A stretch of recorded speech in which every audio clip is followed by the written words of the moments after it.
అంటే రేపు మనం ఏం చేయాలన్న దాని మీద దృష్టి మళ్ళాలంటే అలాంటి కామెంట్లు చాలా అవసరం. అవును సార్. అయితే నీలో నటుడు కన్నా నీకు హెల్ప్ చేసింది నీలో రైటరు. అవును సార్, అస్సలు పక్కా షూర్గా. ఎందుకంటే నటనకి పోటీ పడే వాళ్ళు ఎక్కువ మంది సార్, కానీ రాయడానికి చాలా తక్కువ మంది సార్. తక్కువ మంది ఉండరు, తక్కువ మంది కాదు అసలు ఉండరు సార్. ఉన్నా ఒకవేళ అది బార్న్ ఇన్స్టింక్ట్ ఏదైతే ఉందో, నువ్వు చిన్నప్పటి నుంచి పంచులు వేయడాలు, అది నీ ఒరిజినల్ నేచర్ అది. అవును సార్. సో అక్కడ నువ్వు రాణించావు. అవును సార్, అంతే. నాకు మ్యాక్సిమం కాదు సార్, అసలు హెల్ప్ అయిందే అది సార్. అదే ఈవెన్ ఇప్పుడు నేను త్రివిక్రమ్ గారి స్పీచ్ కానీ క్లైమాక్స్ కానీ అది నా అంతటా నేను మార్చుకున్నదే కాబట్టి ఎక్కడో లోపల మనం ఏదో చేయగలం, ఒక డైలాగ్ రాయగలం అనేది అప్పటి నుంచే ఉంది సార్ నాకు. అదేలే, అది ప్రూవ్ అయింది కదా. అవును సార్, ప్రూవ్ అయింది. మరి నీకు అది లైఫ్ ఇచ్చింది. అవును సార్, రైట్ ప్లాట్ఫామ్ ఇచ్చింది, ఎదగడానికి హెల్ప్ అయింది.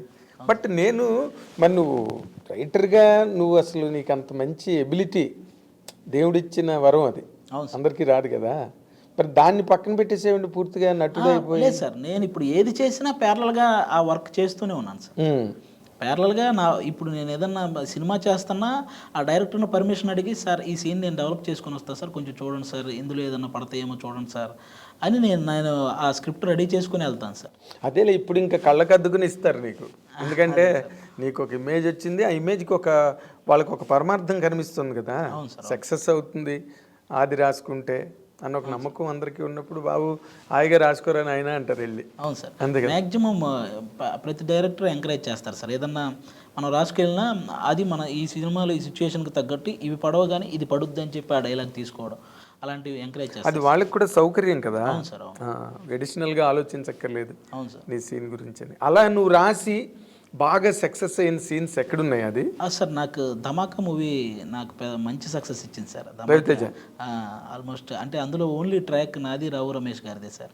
అది ప్రసన్నతో పాటు నేను కూడా కూర్చొని డెవలప్ చేసేవాడిని సార్ కొన్ని. ఓకే, నక్కిన త్రినాథరావు ప్రసన్న నాకు చాలా మంచి, త్రినాథరావు గారు ప్రసన్న ఫస్ట్ టైం నాకు తగ్గ క్యారెక్టర్ రాశాడు సార్ అందులో. ఓకే, ఆ సినిమాలో ఓన్లీ కామెడీ ట్రాక్ మాదే ఉంటుంది సార్. సినిమా చూసిన ప్రతి ఒక్కరికి మంచి అప్లాజ్ ఇచ్చారు సార్. అది ఆల్మోస్ట్ 100 కోట్లు కలెక్ట్ చేసింది సినిమా. 100 crores క్లబ్ కదా. అవును సార్, అవును సార్, నాకు అది ది బెస్ట్ సినిమా సార్. అలాగే తొలి ప్రేమ సినిమాలో వెంకీ అట్లూరి అన్న, అక్కడ కూడా వరుణ్ తేజ్ అన్నతో చేశాను సార్ లండన్లో.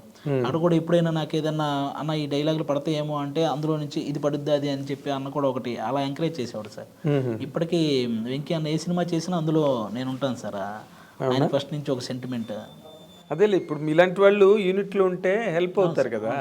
ఇప్పుడు ఏవిఎస్ కానీ, ధర్మవరం సుబ్రహ్మణ్యం గారు కానీ, వీళ్ళందరూ కూడా ఆ రోజుల్లో ఈవి సత్యనారాయణ గారికి వాళ్ళకి ఈ సీన్ డెవలప్మెంట్లో, క్యారెక్టర్ ఇంప్రూవైజేషన్లో బాగా హెల్ప్ అయ్యేవారు. వాళ్ళని చేసుకోమనేవాడు ఈవి సత్యనారాయణ గారు. అలాగే ఇప్పుడు మీరు ఒక అడ్వాంటేజ్ అదే సార్. అంటే నేను అడుగుతున్నది ఏంటంటే, ఒక కంప్లీట్గా ఒక సినిమాకి స్క్రిప్ట్గా డెవలప్ చేసి ఒక కథ అలాగా ఎందుకు నువ్వు చేయట్లేదు? అది నాకు తెలిసి అలాంటిది చేయాలంటే నేను మిగతావన్నీ ఆపేయాలి సార్. అది ఇప్పుడు అదర్వైజ్ చాలా బిజీగా ఉన్నావు. అవును సార్, అవును సార్, నటుడుగా మిగతావన్నీ ఆపేసి అది చేయాలంటే అంత దానికి ఒక టైం ఉంది అనుకుంటున్నాను సార్. అంతేలే. ఇప్పుడు మన బలగం వేణు కూడా అవును సార్ ఎప్పటి నుంచో స్ట్రగుల్ అయ్యి 9 ఏళ్ళు ఎంత పట్టుకు తెలియనట్టు ఆల్మోస్ట్ 9 years. దిల్ రాజు గారి దగ్గర ఆల్మోస్ట్ 4 years డెవలప్మెంట్ జరిగినట్టుంది సార్. అంటే అవును, అది ఒక మంచి అవుట్పుట్ వచ్చేదాకా దాన్ని డెవలప్ చేసేసి అందుకే అంత మంచి రిజల్ట్ వచ్చింది సార్. మంచి రిజల్ట్ వచ్చింది. అసలు బలగం వేణు ఒక రికార్డ్ క్రియేట్ చేసి నెక్స్ట్ లెవెల్ సార్. అసలు ఎలాంటి డైరెక్టర్ అయినా మన ఇండస్ట్రీలో ఎలాంటి హీరో అయినా పొగిడే సబ్జెక్ట్ సార్ అది. అవును, చాలా బాగా తీసేవయ్యా అనిపించుకునే సబ్జెక్ట్. మెగాస్టార్ చిరంజీవి గారే ఇంటికి అవును సార్ అంత మెచ్చుకుని. అవును సార్, అలాంటి ల్యాండ్ మార్క్ రావాలంటే అంత ఎఫర్ట్ కూడా పెట్టాలి సార్. ఆ మేరకు తక్కువ వదిలేసుకోవాలి కూడా. అవును సార్. ఇప్పుడు ప్రజెంట్ యాక్టర్గా నువ్వు రన్ అవుతున్న కెరీర్, అవును సార్, నీకు అట్మోస్ట్ సాటిస్ఫాక్షన్ ఇస్తుందా? ఇంకా దాంట్లో నీకు అసంతృప్తులు కానీ, అంటే మనం ఇంకా సాధించలేకపోయాం అన్న ఫీల్ కానీ ఉందా? ఇంకా సాధించాలి సార్ కంపల్సరీగా. ఇప్పుడైతే సినిమాలు బాగానే చేస్తున్నాను సార్. ఇప్పుడు ఆల్మోస్ట్ ఒక 4-5 సినిమాలు రన్నింగ్లో ఉన్నాయి సార్, చేస్తున్నవి కూడా. సినిమాల పరంగా వస్తున్నాయి సార్. ఇంకా అదే నువ్వు చాలా బిజీగా ఉన్న విషయం ముందు నాకే తెలుసు. అదే సార్. ఎందుకంటే నీకు ఇంటర్వ్యూ రావడానికి 4 రోజులు పట్టింది. ఒక 2 షెడ్యూళ్ళు డిసెంబర్ రిలీజ్ ఉండడం వల్ల నాకు కంటిన్యూగా పడ్డాయి సార్. దానివల్ల నేను కొంచెం అదేలే. అదే సార్. ఆ తర్వాత ఇంకొక ముఖ్య విషయం, నీకు టీవీ ఇండస్ట్రీలో మంచి ఇమేజ్ ఉంది. సార్ అవును సార్. టీవీ ప్రేక్షకులు ఆడియన్స్లో హైపరాది అంటే మనం ఏం చెప్పనక్కర్లే ఇంకా నీ గురించి. అంత మాస్ స్టార్ నువ్వు అక్కడ. తర్వాత సినిమా ఇండస్ట్రీలోకి వచ్చావు, పెద్ద హీరోలతో చేస్తున్నావు, అదొక అచీవ్మెంట్.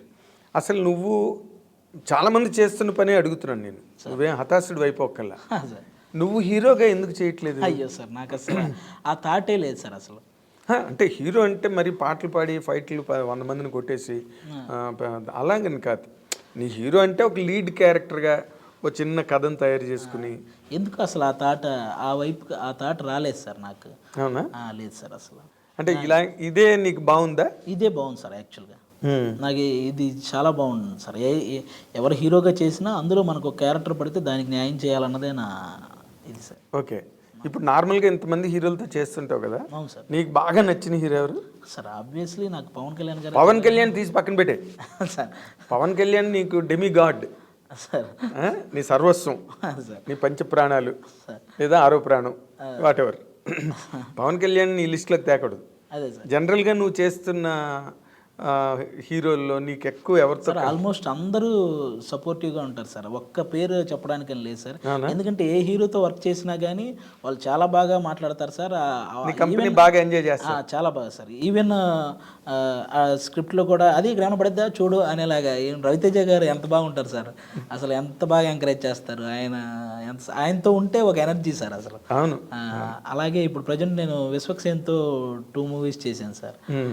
అతను కూడా సూపర్. అంటే ఒక డైలాగ్ మనకి ఎక్కువ వచ్చినా ఎక్కడ ఒక హీరో నేనే అనే ఇది ఉండదు సార్ విశ్వక్సేన్ బ్రదర్కి కూడా. అవునా?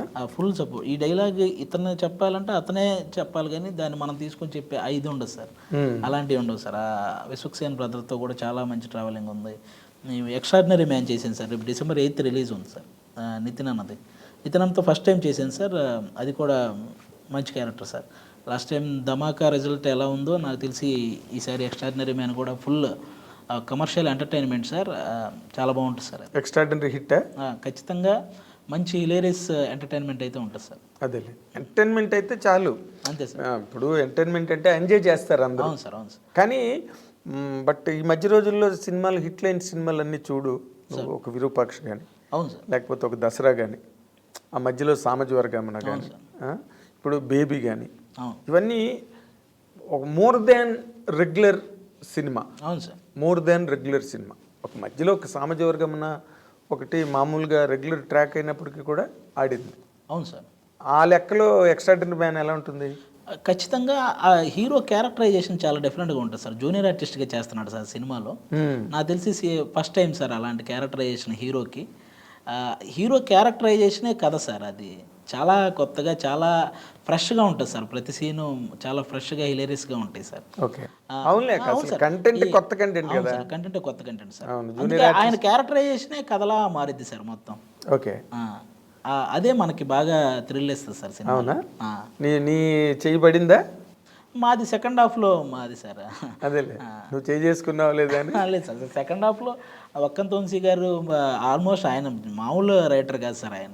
ఆయన డైలాగ్స్ సూపర్గా ఎంజాయ్ చేస్తాం సార్. ఎక్కడైనా మనం ఏదైనా చెప్పినా ఆయన తీసుకుంటాడు సార్. అసలు తను చాలా మంచి బ్రిలియంట్ రైటర్ బాబు. ఎలాంటి సినిమాలు సార్ అది. ఆయన ఇచ్చిన ఆ కిక్ సినిమా ఇప్పటికీ ఒక ఎంటర్టైన్మెంట్ అంటే కిక్లో ఉన్న కల్ట్ సినిమా లాగా కదా. కల్ట్ ఎంటర్టైన్మెంట్లో కిక్ అన్నది అసలు ఎవడు ఎక్స్పెక్ట్ చేయని రన్ ఉంటుంది ఫిల్మ్. అవును సార్, బాగా అసలు అద్భుతం.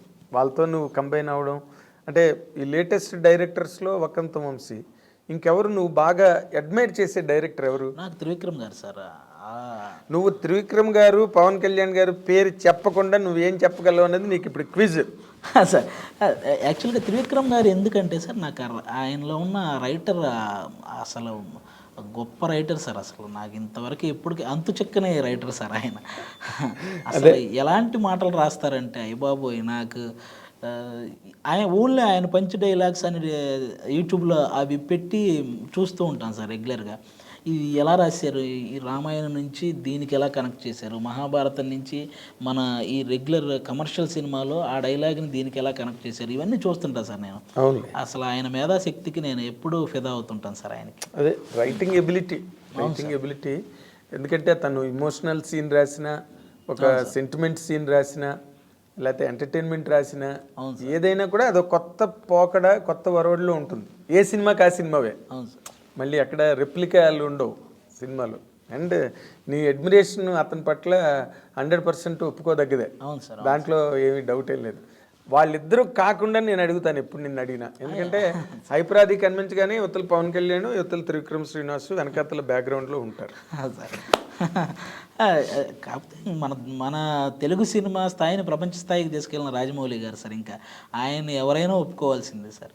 ఓకే, నేను యాక్చువల్గా ఆయన్ని అలా ఉంచి మిగతా వాళ్ళ గురించి మాట్లాడదాం అనుకున్నాను సార్. ఎందుకంటే ఆయన గురించి ఎవరైనా ఒప్పుకోవాల్సిన మ్యాటర్ సార్ రాజమౌళి గారి గురించి. సినిమా ఇండస్ట్రీయే ఫిదా అయిపోయి సినిమా ఇండస్ట్రీయే సాహో చెప్పింది. అవును సార్. ఇండియన్ సినిమా ఇండస్ట్రీయే ఆయన డెడికేషన్ సార్. ఏంటి సార్ 12 సినిమాలు తీస్తే ఒక్క ఫ్లాప్ లేకుండా తీయాలి అనే ఒక ఇది, అంత డెడికేషన్. టైం లేట్ అయినా పర్లేదు, నేను క్వాలిటీ మూవీ ఇవ్వాలని ఆయన చూపిస్తాడు కదా సార్. అది టైం గురించి అసలు కేరే లేదు. అవును సార్. అది అన్నీ ఎప్పుడు కంప్లీట్ అయితే అప్పుడే రిలీజ్. ఆ ప్రొడ్యూసర్కే భయం లేదు సార్. ఎంత లాగ్ అయినా, ఎంత టైం తీసుకున్నా ఆ ప్రొడ్యూసర్కే భయం ఉండదు సార్. ఎందుకంటే రాజమౌళి గారు ఒక పర్ఫెక్ట్ సినిమా ఇస్తాడని ఆ ప్రొడ్యూసర్ నమ్మకం, అవన్నీ వాళ్ళు ఏం అడగరు కూడా.